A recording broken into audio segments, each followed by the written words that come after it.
Hey there, this is Scott from Trujay. I'm the CEO of Trujay, and we are a HubSpot partner.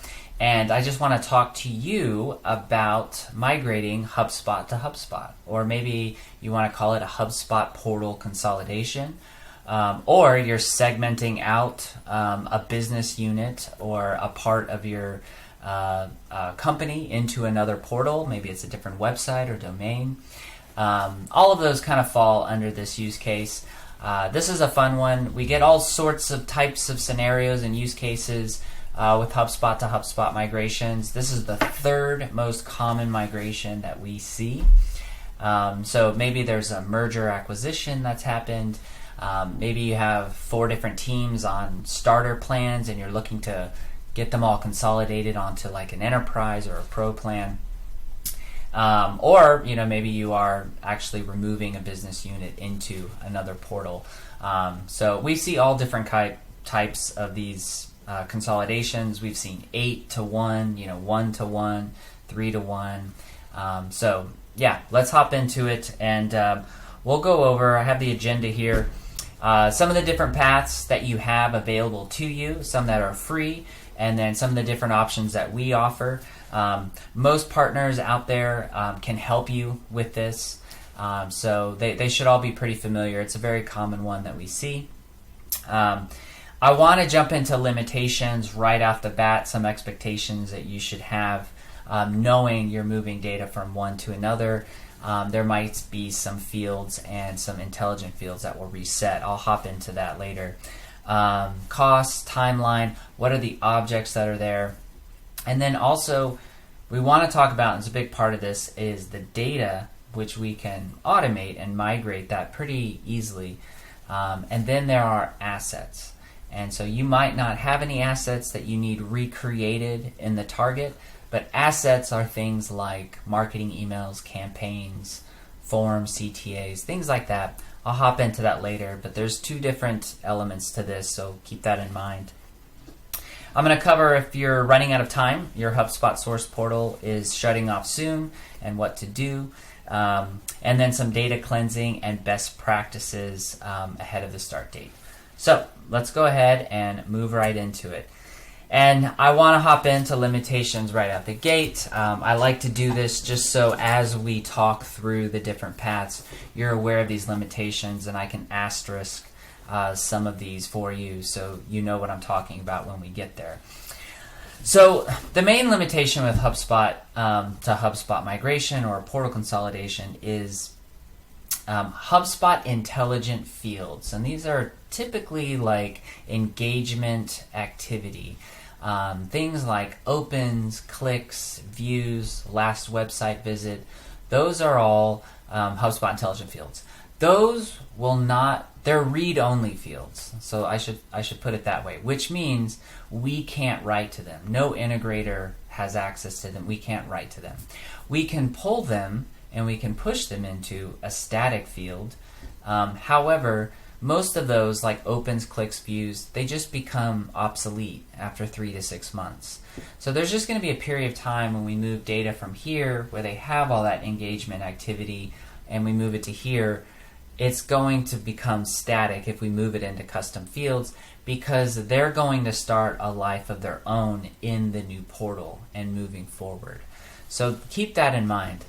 There are some fields like create date. So if you want to know create date in the source portal, we can map that into a custom field so that you have that. That's more of like an anchored HubSpot intelligent field that you can always report on. Also, there's like conversion date, and there's a few others as well. So keep that in mind. If you do have any of those that are like super incredibly important for you to have, just run it by us. There are some workarounds here and there, but do keep in mind that it becomes static after a while. And so that's the one piece of this.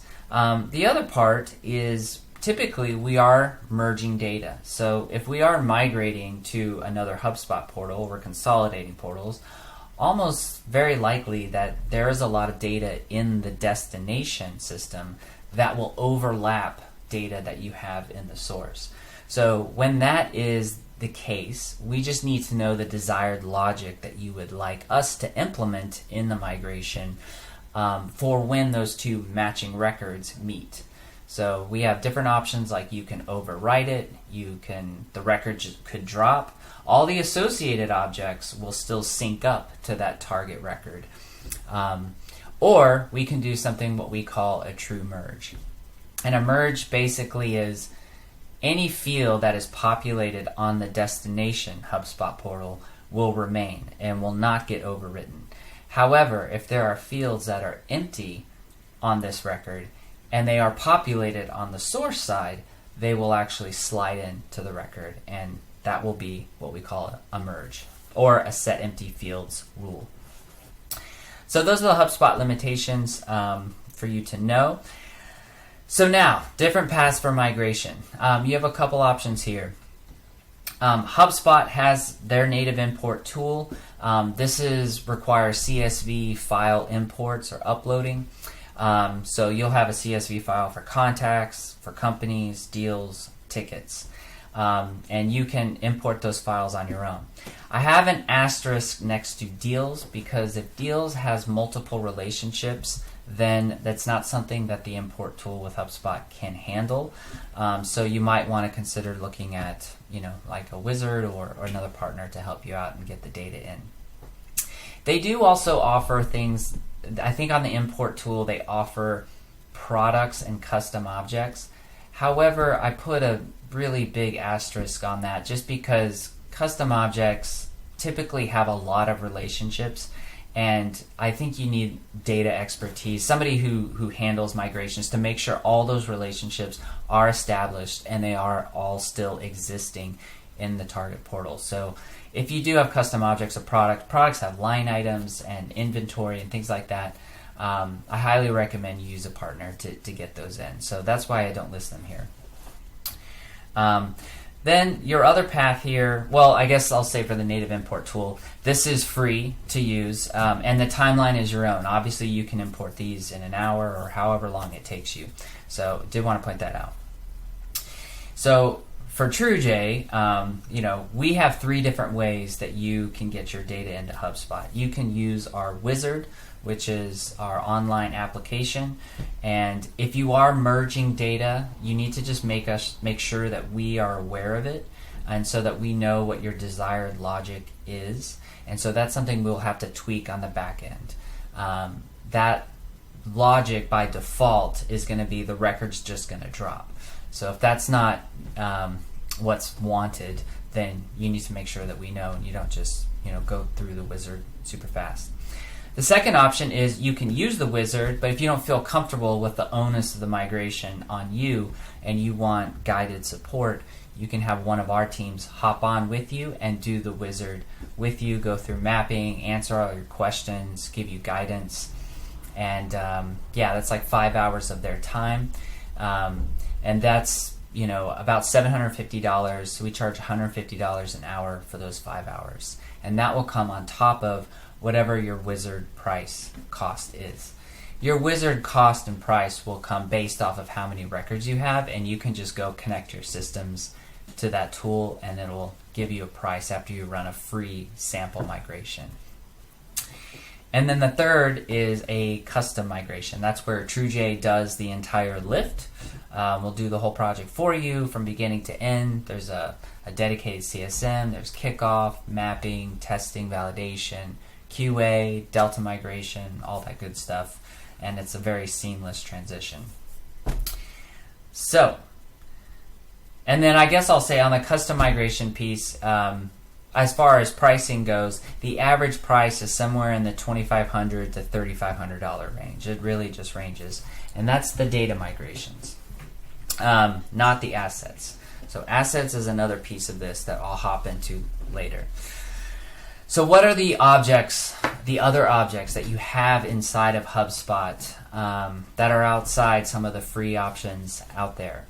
So obviously you have all your standard objects here that I have listed. And these can all be migrated with wizard or guided support or custom migration, not a problem. And then custom objects as well. If you do have those built out in the source portal, we can move them into a target. Or even if you need them manipulated, maybe you don't want to use a custom object in your destination, we can manipulate those custom objects back into standard objects as fields.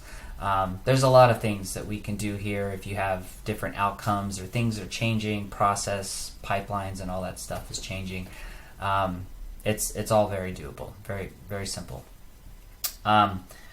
Okay, so marketing and sales assets. So if you came to us, and I feel like most partners do this as well, but we like to give you a list of all potential assets that you have inside of your HubSpot. And here we've created like a little calculator, an average of how long it takes us to move. And then, we round those hours up, and you can sit here and play with it yourself and, come up with, how much it would cost for us to move the assets, or how much it would cost for us to move only the assets you want us to move. Maybe your team wants to take on the other half or something along those lines. And typically, when we scope your assets, if you ask us to, we like to scope all of your assets, which is going to be a much higher number. And then we like to scope the in-use assets. And so we really like to remove anything that's a draft. If there's a bunch of CTAs in there that were never used or clicked on, we're not going to count those. We really only want to hone in on the assets or workflows that are active, just stuff like that. So it's a much easier process for us to review it in that way. And almost always, no one needs to move 100% of their assets. You really should only be, maybe migrating 20 to 40% of your assets. So it will take some review. We're happy to start that review and give you the in-use assets for you to start. And then from there, if your teams want to go in and just kind of go through and really check mark which ones are a value and which ones are a must-have to come over. Things like standard reports and available templates that are already there, you don't want us migrating them or anybody. They're already there in the target, so keep that in mind as well. And the assets, when we're moving assets, we have a separate team that's doing it. So these are like HubSpot experts who are basically moving them, recreating them, making sure they look exactly how they were in the source portal. And that will be happening simultaneously with the data migration as well, if we were to do your custom migration. So those timelines would be the same.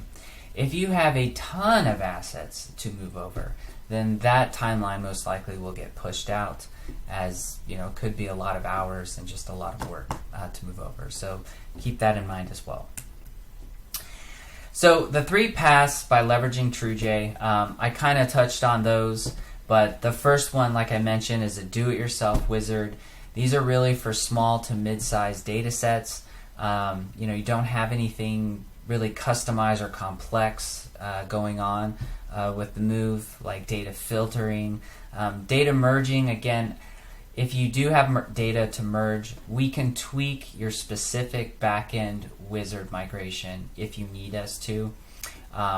Or if you feel like, you prefer us to handle it through a custom migration, that might be easier. But if you're very determined to use the wizard, we can make tweaks to your specific migration. So ask us about that, and we can help you there. The next is the guided wizard. You have support.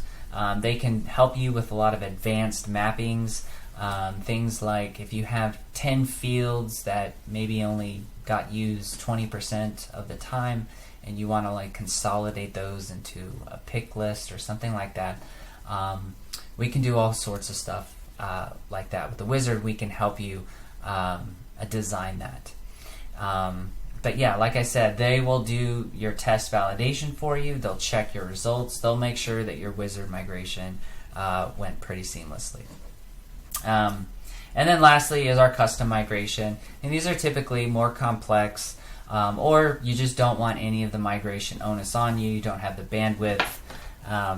Totally get it. So we do a lot of these, and the price for these custom migrations, the data migration, whether you have 300,000 records or you have 30,000 records, automation is handling the records. That does not take effort or time by any human on our side. So the price is almost always in that $2,500 to $3,000 range. So that's what you could expect to see from us almost exactly if you came and asked us to do a custom migration for you, the data migration part of HubSpot to HubSpot. So HubSpot expiration and some of the best practices, we always recommend to have at least 2 weeks of overlap, just so that you have a frame of reference. We'd like to be complete, and then you can check results on your own. And of course, we have our own QA process that's going on in the background. We have our technology that checks QA, but we also have a human QA team too, who's checking the nuances of data. Things like if a task was opened and was set to notify a rep in the future, when we migrate it, that is still open in the target, and the same rep will get notified. So things like that. Please give us buffer. It's just much more helpful. And buffer is always good to have, because as you're going through the data migration process, sometimes things change, and it just happens. You might have somebody new come in and redesign a whole bunch of stuff. We've seen quite a bit of it. And then just delays. You got a company gets very busy. You have a conference coming up. Just things come in, and it can be delayed. So as much buffer as you can give is very much appreciated. Since you're moving from one HubSpot to another, if you're moving from one system like a Salesforce or Pipedrive to HubSpot, you kind of have to worry about this shut-off date that's always looming. Because it's HubSpot to HubSpot, there are some leniencies where they can keep your portal going. They could downgrade your portal to a free trial, and that way we just still have access to all the data and the assets. Or they'll just extend it for another month just to make sure that you get everything out. You can always ask them to make it read-only. So that means you can't use the system, but all the data and assets are still there, and the integrator or the partner can still pull everything out. So yeah, keep that in mind. And then next, data cleansing options. It's great because it's HubSpot, so you have really good options here. It's really easy to clean in HubSpot. You have filters on top of filters, and you can just boot it right out of HubSpot with a click. So you can clean pre-migration, and so that the data arrives fresh. So if you have like irrelevant data that you want to purge, that's really what I mean here with data cleansing. During the migration, if you want us to filter data on the way over, we're happy to do that for you. You just have to give us the criteria in which you want to do so. So you might have any data before 2018, not relevant, don't move it. Or any contacts that have a certain custom field marked as true, don't migrate it or don't migrate it. So anything that you can think of that you need us to purge data, we're happy to do it for you on the way over. It does typically take us a little more effort because we have to write a customized script for that object and all their associated objects. However, it's not a ton of time, but very doable. And then of course post-migration. You just migrate everything over and you do your cleanup on the other side once all of your data is in one place. So all of those are really good options. And then if you have anything deeper with data cleansing, like you want to get rid of unmarketable contacts or invalid, unverified emails, or you have a ton of duplicates, we have tools that can help do that right away and pretty instantly. So we're happy to help you if you need that. So let us know. Okay, some more best practices. The one thing that I didn't touch on is partial migrations. So I strongly urge you to stay away from a partial migration. And what we see too many of these, and it's pretty unfortunate because so many messes happen after the fact. but someone will use like maybe some of the import tools that are out there, and they get over the context and the company's deals, and then they say, oh well, we need to get all the rest of the data. And so they go to a partner and say, hey, I need all my activities and stuff. We already imported the core objects. Well, what typically happens, unfortunately, is a lot of time has started to fill the gap there. And the data on both sides has been changing every hour, day, week even.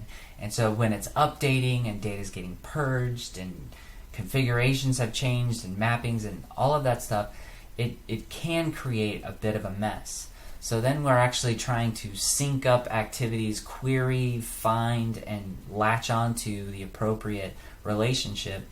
It gets to be a little bit more complex than it needs to be. So I strongly urge you to stay away from partial migrations. Make sure you have a list, a data assessment of your portal, and you review with all your teams, the teams that are going to be using HubSpot, the users that are going to be using HubSpot, and review with them. These are the objects. What do we need to bring over? Is there anything we need to leave behind? What do we need to move over? I strongly recommend you do that before doing a partial migration, because then you're in kind of a high risk mode with having some of the data over and not all of it in one go. So you'll want to review fields, and we can give you field utilization. We have an estimate tool on our website as part of our application where you can just run your database, and it will actually give you the field utilization of every field. So that's something very good for you to have and to bring into mapping, so you know which fields were of value and which ones you might want to rethink. If you have anything like pipeline consolidation, you're changing the process, there's a bunch of design, redesign. That's all good stuff for you to have ahead of your mapping that either you do inside the wizard or you do it with your CSM on our side and that mapping session that you're going to go through. So those are all good preparations for you to do. You don't have to create a whole spreadsheet of all the fields, and you don't have to do that because in our app or when you're doing a migration with us, we bring you into our mapping UI, and you will have all the fields in your source, and you'll see all the fields that exist at that moment in the target, and they'll go through and do the mappings with you. But if you need to prepare anything or really kind of think it through, it's good to do that ahead of the session.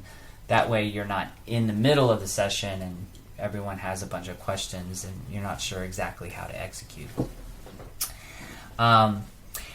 Backup of your source portal is always good to have on hand. We always do that as a security measure, one that we just put to the side and we don't touch. It's there. Should anything go wrong, but always good for you to do this as well. And we always strongly recommend that you do. And then if you're going to use our wizard and you feel a little intimidated or you're not sure what you're doing, the whole idea with the wizard is you run as many free samples as you want. And any sample that you run, it will wipe the previous one. So you don't have to worry about filling up your destination portal with a bunch of sample data. The whole idea is for you to get the mapping just right. Run another free sample, tweak it, run another sample, tweak it, and when the data is like finally showing up exactly how you'd like it to show up, that's when you commit and you swipe the credit card and then you run the full migration. So if you ever want any kind of looms or demos that we have, we're happy to share those with you should you need them. So to wrap up, to sum up, get that estimate of your database. You can do that with our estimates tool. I'll have the link down here for you so you can go directly to it and take a look at what your HubSpot looks like. You can bring these objects and records to your teams and say, hey, what do we need? Does this all look good? Stay away from partial migrations, please. It's too much risk. So please don't bring over core objects and then go find someone to try and sync up the rest of the activities. It could be messy.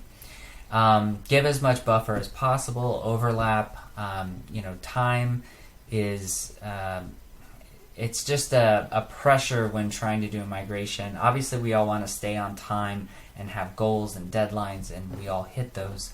But if the time is too short, then we all feel a lot more pressure, and it's just an unnecessary, unpleasant environment for all parties. If you have a resource to clean the data, feel free to go for it. It's really easy with HubSpot. You can do it pre, Trujay can do it during, or you can do it post. We're happy to give you guidance on doing it post, or if you want us to do it for you, we're happy to. It doesn't take very long.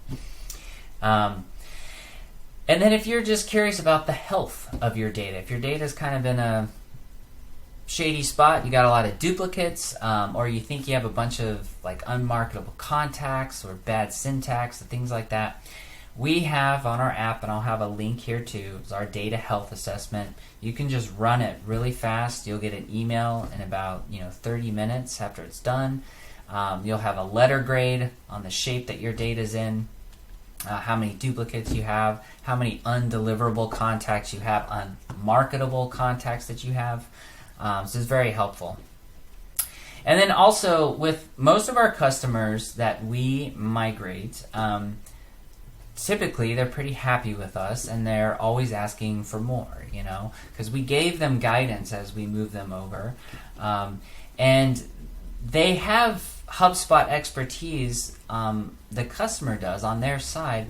However, it's hard to keep everything in check. There's a lot of features inside of HubSpot. There's a lot of automations, a lot of really cool things that are there and available to you. And typically, we get asked to come and help create, build these things, keep them in check, things like that. So these all kind of fall in line with what we call a HubSpot admin. And that, HubSpot has always been a pretty easy, intuitive tool to use for sure, and it's much more clean and visual. But it's becoming more and more mature. It's much more robust. There's Ops Hub, there's data cleansing, there's all sorts of things, and data is flowing into your system from every which way as it continues to grow. And so we offer a HubSpot admin program, which is very helpful to you to just keep your data, keep your HubSpot in check. It's a program where you can create requests on demand. You need a custom report built, today, tomorrow. You can exercise those requests, and it also does a lot of, data deduping and data health assessments, HubSpot neglect, feature walkthrough, monthly wrap-up calls, all that good stuff. So it's a pretty awesome program. Check it out. I will have a deck for you if you ever want to go, and in the bottom of the link of this video you can go and check it out and see for yourself. But that's it for me. That's pretty much HubSpot to HubSpot. And feel free to shoot me a note if you have any questions or you want to hop on a call to talk it through. All right, see you next time.